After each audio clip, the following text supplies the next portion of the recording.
Hello guys, in this video I am going to show you how to select the language of the TikTok.com application or the language of the website. But first I just want to mention, don't forget to subscribe to my channel because at 10,000 subscribers I am going to show you my whole YouTube revenue statistics and growth strategy, how to make money online. Now let's jump into it. First of all, you should open the website on your device, and after that tap on this button in the upper right corner of the screen, and here you can see the fifth option is the current language of the website, so tap on it if you would like to change it.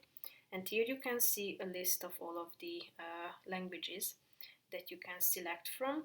So if you scroll down you can see all of them, and after finding the relevant one to which you would like to change it, just tap on the relevant one, and then the language of the whole website will be updated, as you can see. So basically that's it for this video guys. See you in the next one. Bye bye.